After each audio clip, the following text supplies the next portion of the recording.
Amém? Vamos voltar então de novo. Voltei para falar um pouco mais sobre isso. Na verdade, então cada um no seu papel. O papel de auxiliador do marido é um plano de cuidado especial de Deus com suas filhas. O Senhor tem um cuidado especial com cada mulher.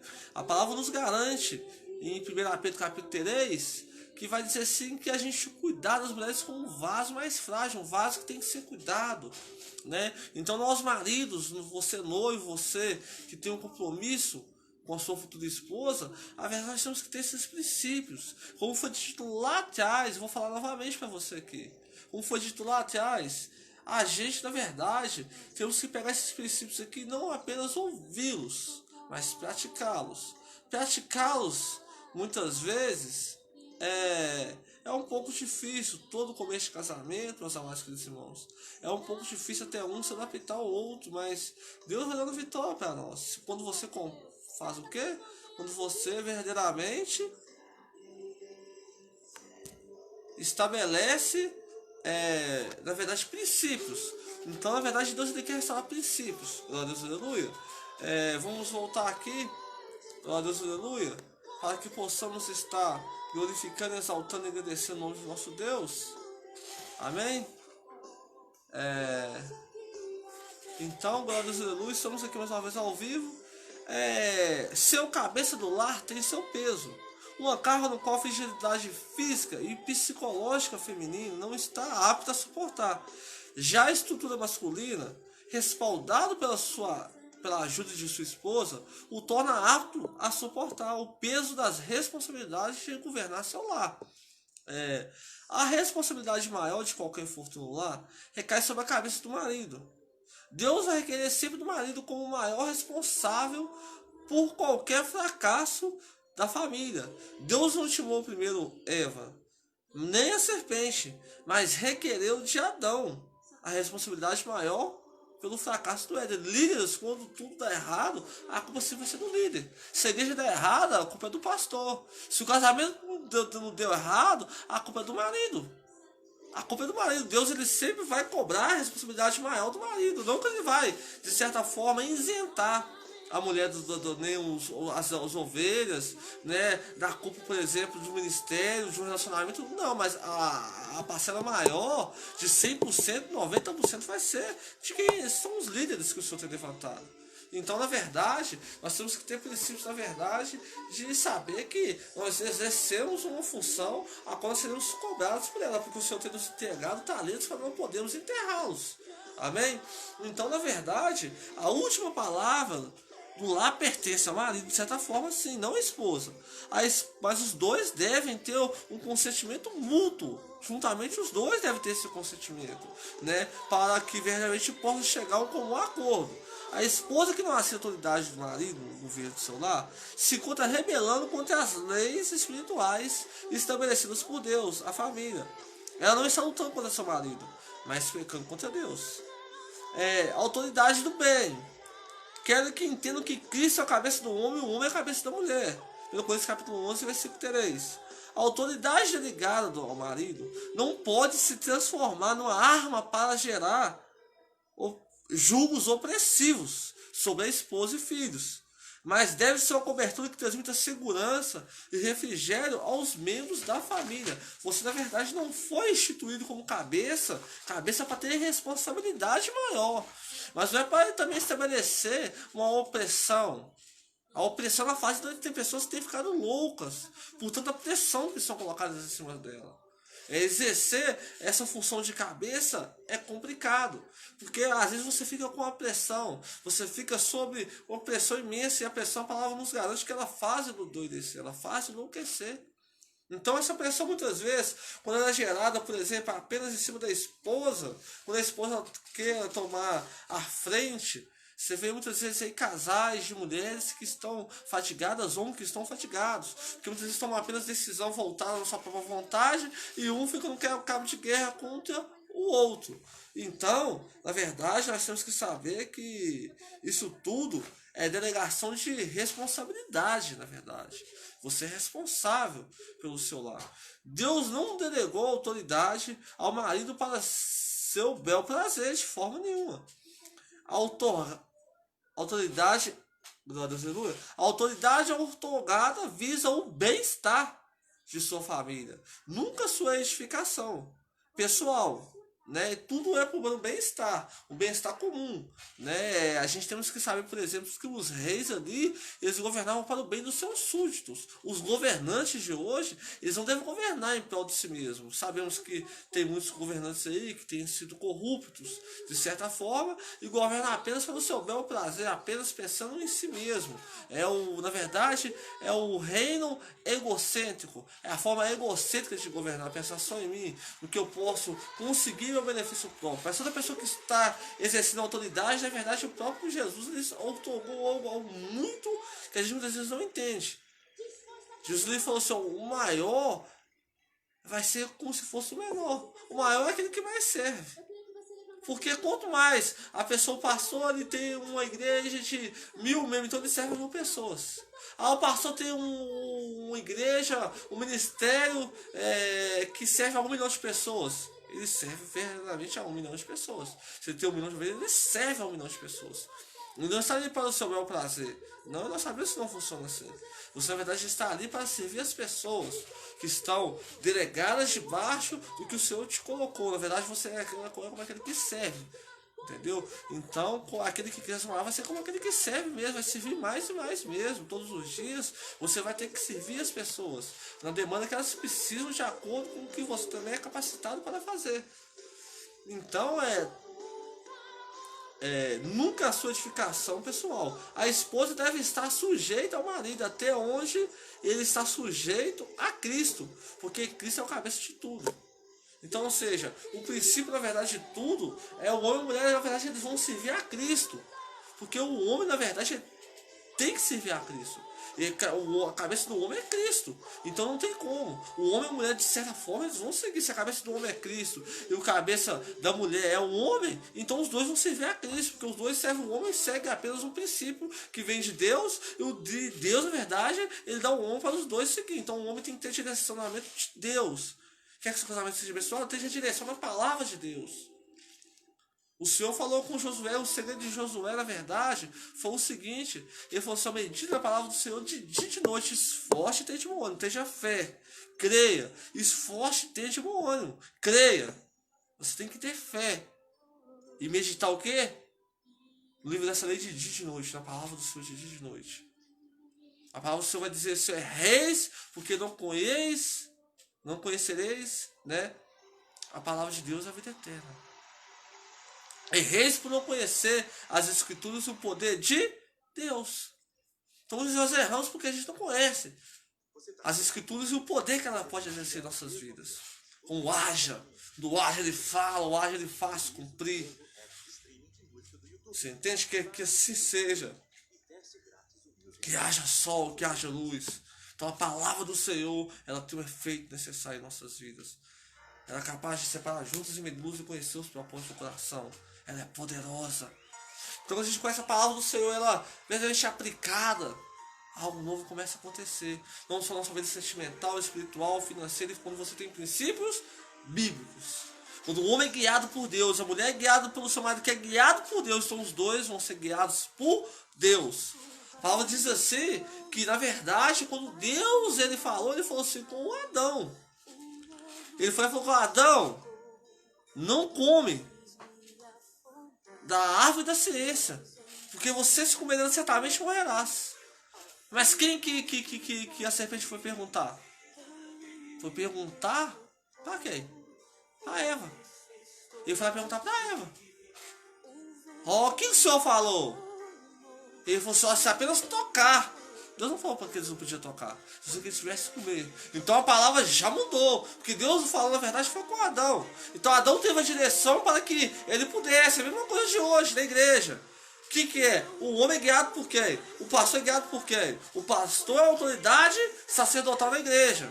Ele é guiado por Deus. Se o pastor deixar de ser guiado por Deus, a igreja não vai ser guiada por Deus, porque ele não está sendo guiado por Deus. E assim como é o povo, assim é o sacerdote. Assim como o sacerdote, assim é o povo. É a palavra do Senhor que nos diz isso. Então, se o sacerdote não guiar a Deus, o povo também não vai guiar a Deus. O povo vai começar a seguir heresias. O povo vai ir para uma linha extremista. Ou o povo vai ser guiado pela linha da legalidade. Nós temos que ser ligados pela linha da temperança. A linha do jugo igual, não do jugo desigual.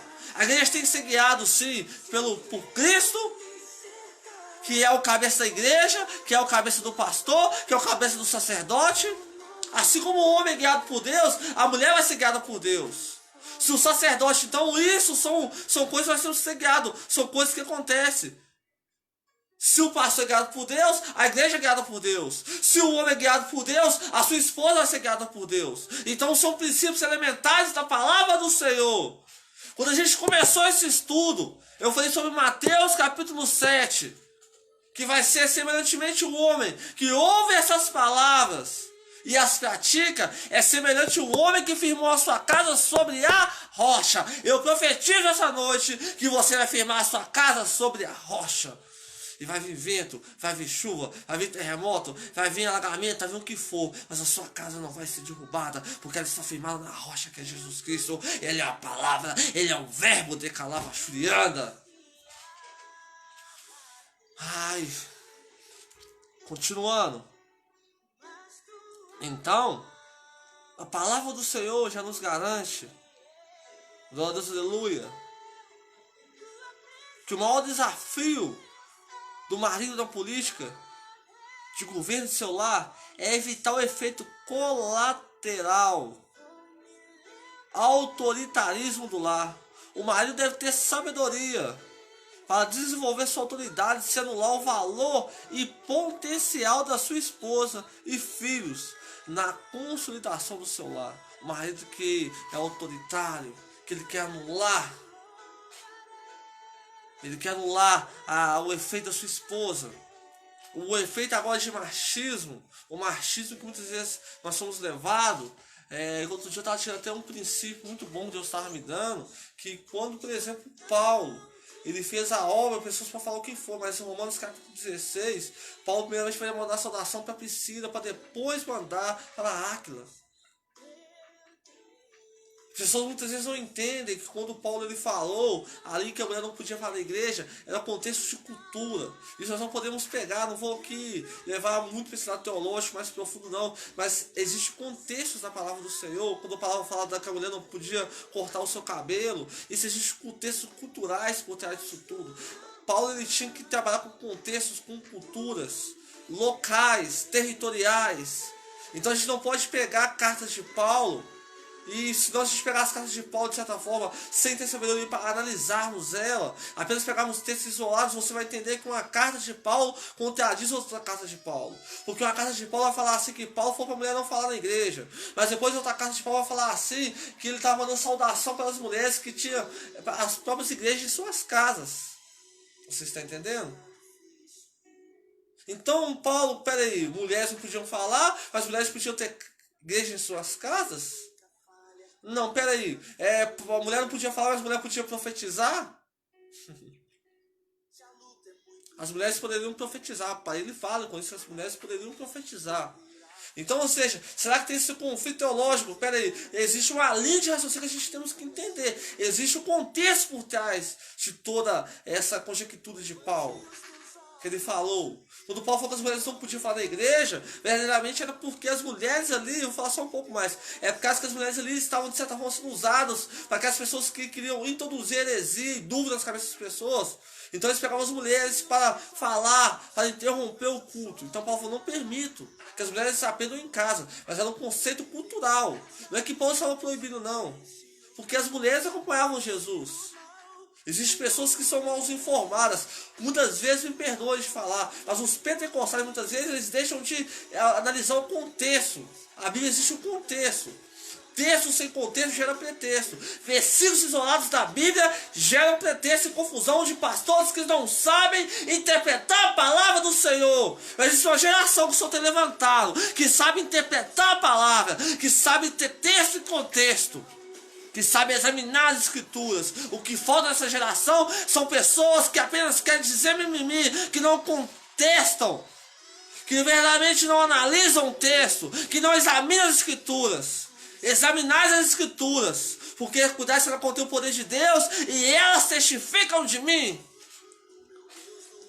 João capítulo 5, versículo 39. Vocês estão entendendo? É a palavra do Senhor. Existe uma geração de pentecostais que veio, a qual eu até admiro, mas que não examinaram as escrituras, que pegavam apenas partes, sem contextos, e gerou uma confusão muito grande, de muitas pessoas que chegaram a ficar, de certa forma, extremistas. Eu concordo que a gente tem que ter temperança com tudo, que a gente tem que santificar nosso corpo, alma e espírito. Sim, nós somos uma nova geração de pentecostais, que estamos aí para representar o poder de Deus, mas com sabedoria, para termos Cristo formado dentro de nós. O que nós pregamos é Cristo formado dentro de nós. Amém? Se Cristo é formado dentro de você, o seu caráter vai estar transformado, o seu corpo vai estar transformado, o seu espírito vai ter comunhão com o Espírito Santo de Deus. Amém? Nós somos a geração que tem crescido na graça e no conhecimento. Não apenas no conhecimento, mas também na unção. A unção tem que crescer. A unção tem que explodir. A unção tem que emanar. A unção tem que ser um cheiro suave. Uma geração que representa o corpo de Cristo, mas com sabedoria, sem extremismo e sem legalismo. Nós somos a igreja apostólica do evangelho do último avivamento. Nós cremos no avivamento genuíno, transformação de corpo, alma e espírito. Meditação capítulo 5, versículo 27. Nós respeitamos a vanguarda da geração que veio, mas os atendimento que é a nossa geração, que é a geração do último avivamento, que o Senhor tem levantado homens de Deus para saquear o inferno e povoar o céu. Sei que não tem muita sabedoria, sei que na minha ínfima, mesmo que eu fui criado no evangelho, a minha ínfima, praticamente 4 anos que eu prego o evangelho, sei que não é muito, mas sei que o Senhor tem me ensinado o bastante para hoje eu chegar aqui e passar um pouco do que o Senhor tem me mostrado. Sei que ainda tem muito a aprender, sei que ainda tem uma jornada a caminhar, mas a gente tem humildade, porque a humildade precede a honra. Deus, aleluia. Eu vi um texto muito bom, que o orgulho, a soberba, fez anjos virarem demônios, mas a humildade faz homens virarem anjos. Vocês estão entendendo? A palavra nos diz que a gente vai ser como os anjos. É o Senhor Jesus que falou.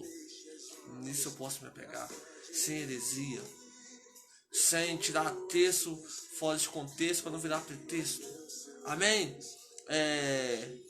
O marido não deve conduzir o seu lar como se administra uma empresa, tá? Seu lar não é uma empresa.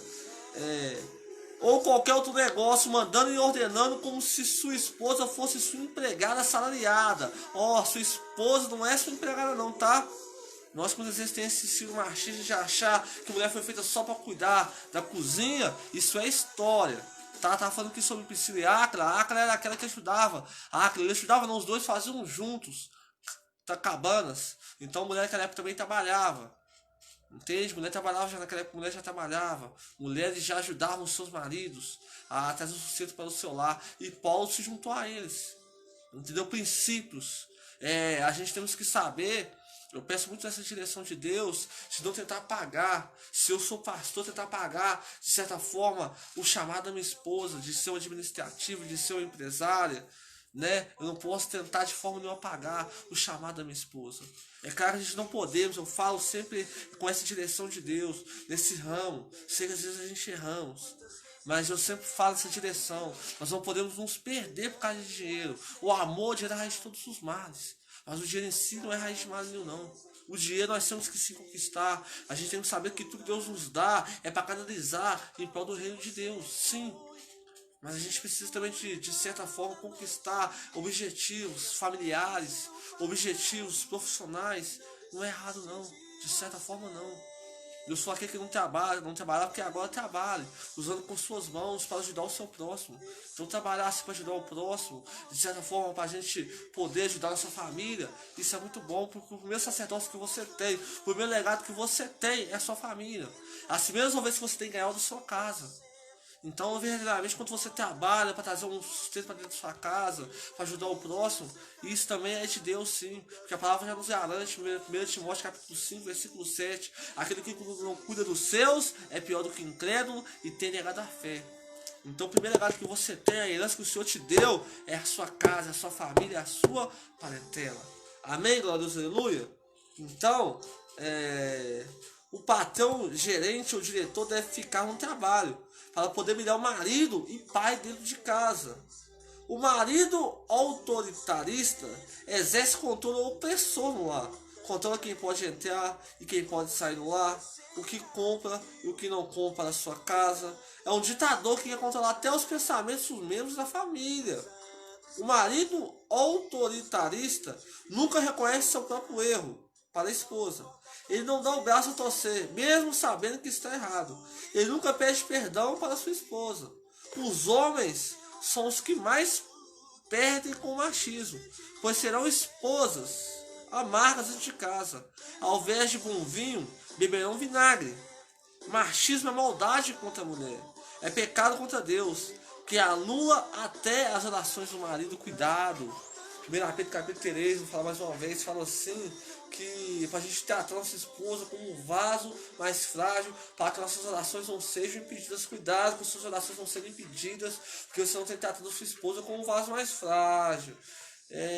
A gente tem que ter sabedoria, porque Deus muitas vezes ele toca em nossos corações sobre isso. Se a gente não tem porque a nossa oração está sendo impedida, é porque verdadeiramente a gente não está dando valor para nossa esposa. Isso é uma situação que nós erramos muito.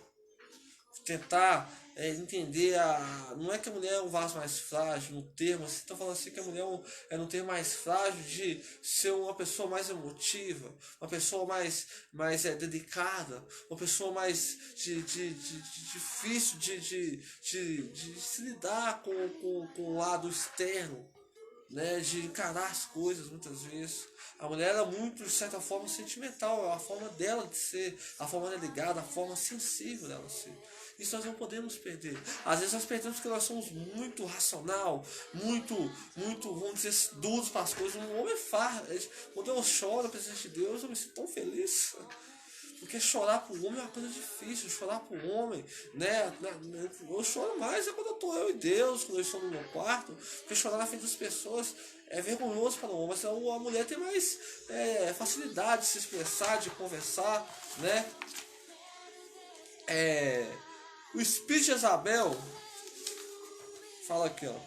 Jezabel, ninguém ouve como Acabe que se vendeu para fazer o que era mal perante o Senhor, porque Jezabel, sua mulher, o instigava. O espírito de Jezabel é o espírito autoritarista, possessivo e dominador do lar. Este espírito maligno age em esposas orgulhosas e desprovidas de conhecimento bíblico. A esposa mandona lutará o casamento inteiro até tomar a coroa de autoridade do marido para mandar sozinha no lar. Este espírito influencia a esposa a medir força com seu marido.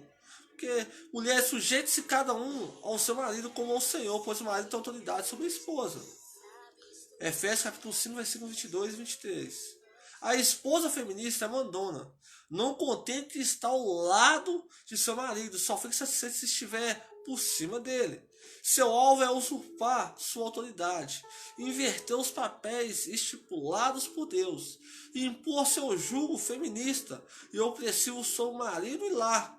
O rei Acabe tinha coroa de rei sobre a cabeça, mas era sua mulher Jezabel que mandava e desmandava no reino. No lar onde Jezabel domina, o marido é apenas uma maquete mórbida, comendo arroz com feijão dentro de casa, porque só a delegada tem voz de comando. A esposa delegada não cede para o seu marido, não submete à sua autoridade, não aceita outra opinião, a não ser a sua própria. A xerifona do lar não se humilha, não abaixa a cabeça para o marido, não admite seus erros, é arrogante e não tem temor a Deus. O feminismo é um símbolo de rebelião da mulher contra Deus, por não honrar a autoridade do marido estipulada por ele. Quem se recusa a submeter essa autoridade e está se colocando contra o que Deus instituiu. E aqueles que assim procedem trazem condenação sobre si mesmos. A postura de delegada do lar rouba a feminilidade e a delicadeza da mulher, que tanto encanta o marido. As mulheres feministas são as mais prejudicadas na vida sentimental. Ficam solteironas antes da hora, amarram com as vidas, sobrecarregadas, mal amadas e ainda envelhece mais rápido. Nenhum marido é feliz com uma esposa de algemas e cacetetes na mão. Gente, deixa eu falar com vocês aqui. Tem muitas mulheres que, infelizmente, hoje a gente vê muitas mulheres que estão solteiras. Porque, na verdade, não se submetem. Na verdade, querem apenas mandar. Então, isso, na verdade, ele está se levantando contra o próprio Deus. Quem se recusa a submeter essa autoridade está se colocando contra o que Deus instituiu. Foi Deus que instituiu. Então, de certa forma, aqueles que assim procedem trazem condenação sobre si. Então, na verdade, tem mulheres aí que muitas vezes são mal amadas, que não sabem o porquê, mas são porque não se colocam debaixo do que Deus ortogou. Não é eu que estou falando aqui, não. É o próprio Deus que está falando. O livro de Cantares, a palavra revela o relacionamento entre o amado com sua amada. Primeiramente, a mulher vai dizer em Cantares 2,16 que o meu amado é meu e eu sou dele. Mas depois, em capítulo 7, versículo 10, ela vai dizer: eu sou do meu amado e ele me ama. Pronto. Ela falou o quê? Primeiramente, ela falou como ela era do amado, o amado era dela. Mas agora está falando assim que eu sou do meu amado e ele me ama. Pronto, se você se entregar, mulher, se entrega ao seu marido, deixa ele cuidar de você. Você quer cuidado? Você quer um homem que seja do seu lado para cuidar de você? Então se entregue ao seu marido, se entregue a ele como liderança, não como autoritarismo, mas com prazer, se entregue a ele, deixe ele cuidar de você. Você que precisa de cuidados, deixe o seu marido cuidar de você, deixa ele te pegar e te tratar como uma mulher precisa ser tratada. Se submete, que você vai ver, não vai ter dificuldade do seu marido te amar, correto? Você vai fazer ele feliz se você se submeter de certa forma, deixar ele cuidar de você. Você vai se submeter, ele vai cuidar de você. Ele vai ser verdadeiramente feliz e você vai ser cuidado por ele, ele vai cuidar de você. Então mutuamente cada um vai exercendo o seu papel e assim as coisas vão acontecendo. Amém? O homem precisa se sentir, na verdade, o homem foi colocado para, na verdade, ter domínio sobre todas as coisas.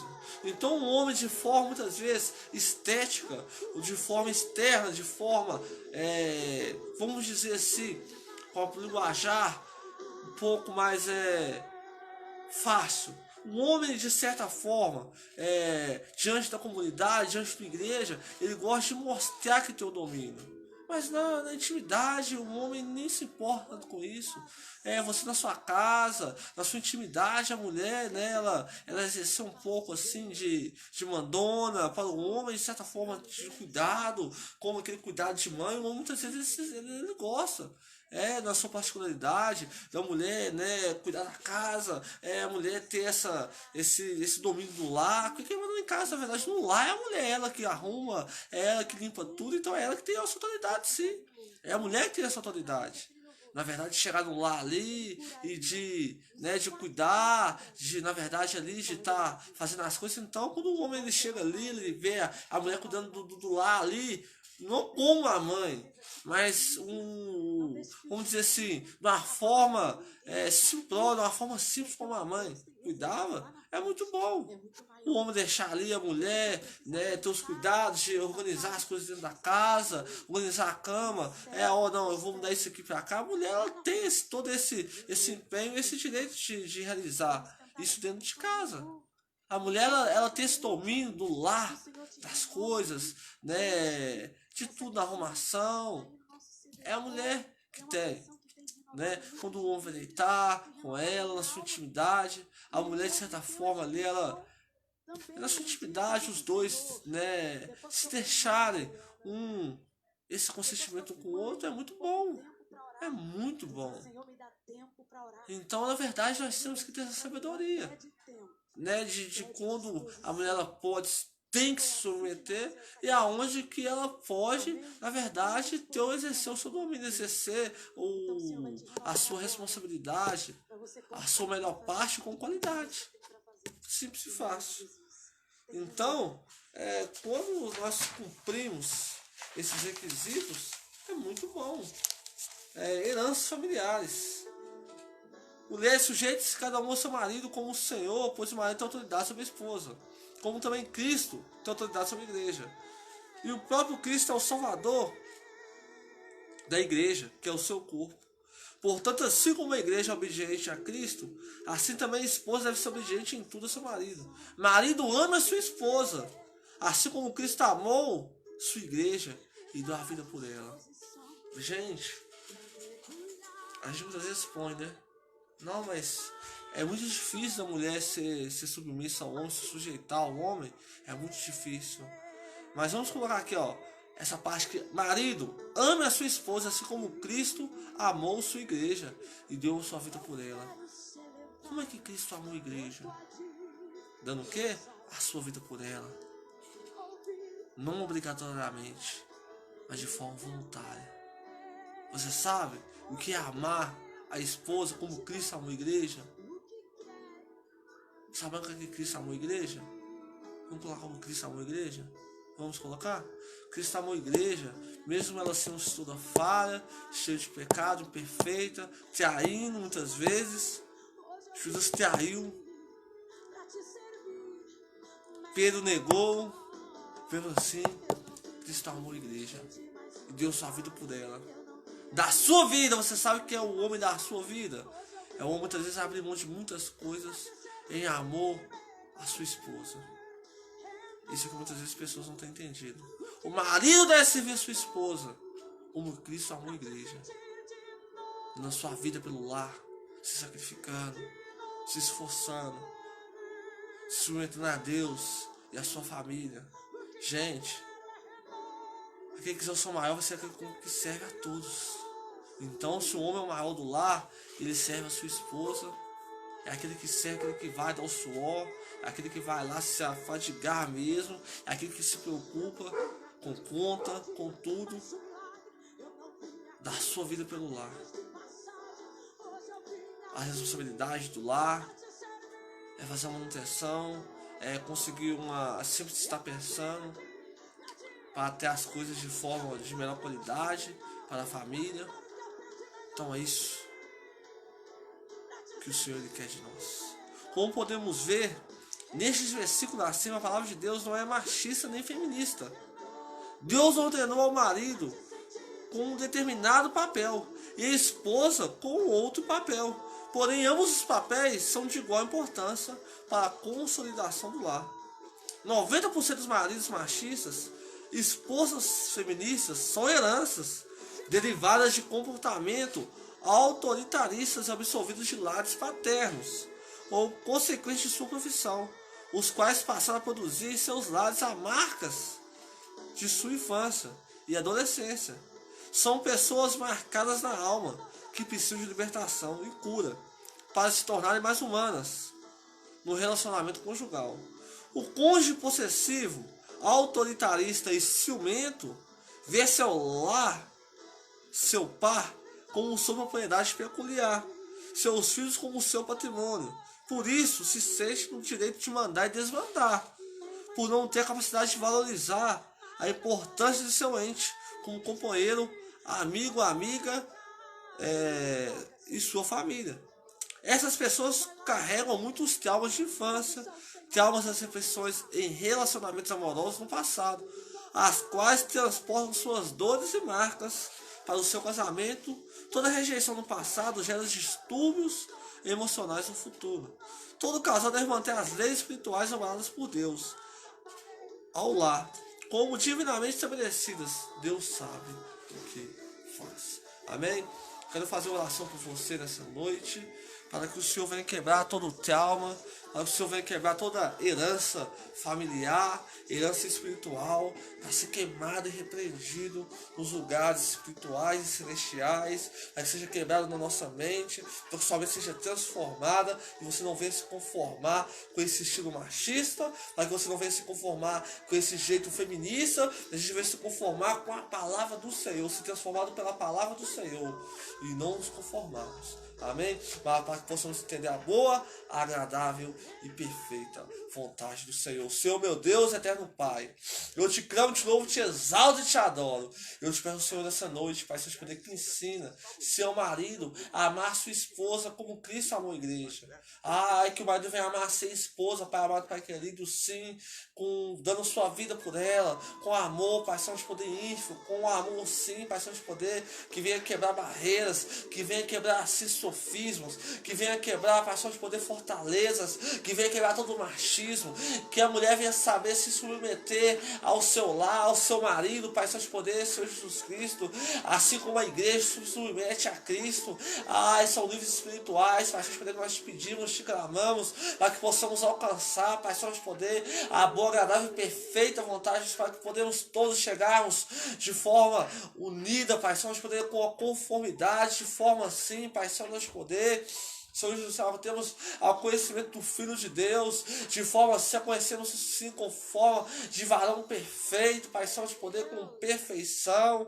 Ai, Pai amado, Pai querido, eu te peço sim, Pai Senhor, de poder que quebra sim todo o espírito, Pai Senhor, de poder, toda herança espiritual que queira impedir, Pai Senhor, de poder, essa mulher, esse homem de romper em fé. Ai, todo o trauma do passado, em relacionamentos passados que tem causado os distúrbios, que tem causado os medos, Pai Senhor, de poder, a tua palavra que nos garante que o verdadeiro amor lança fora todo medo. Então põe o teu amor em nosso coração, o amor ágape, o amor infinito. Ai, decalava churiando, eu te peço essa noite que nos toca, nos ensina a amar, que venha lançar todo em nome de Jesus Cristo, todo medo ao qual nós temos muitas vezes em nossa mente. Ai, Pai amado, Pai querido, transforma nossa alma, transforma o pichiche, transforma o nosso psicológico. Ai, nos dá uma mente sim de Cristo, para que possamos crescer na graça e no conhecimento, para que possamos operar nossa salvação com o temor e com o temor, mas verdadeiramente ao Senhor, canalizado ao Senhor, e não medo de que nos possa acontecer, porque sabemos que todas as coisas cooperam para o bem daqueles que amam a Deus. Muito obrigado, Santo Espírito de Deus, eu profetizo sobre essa vida, sobre esse lar, sobre esse casal, todo o sofismo, toda a altivez, levantado por Satanás, vai sendo queimado e repreendido pelo poder que é no nome do sangue de Jesus. Esse lar é abençoado, esse lar verdadeiramente é tocado pela tua presença, Espírito Santo da verdade. Muito obrigado por um dia de vitória, mais um dia de vida, em nome do Pai, do Filho e do Espírito Santo de Deus. Deus te abençoe e te guarde pelo poder que é no nome e no sangue de Jesus.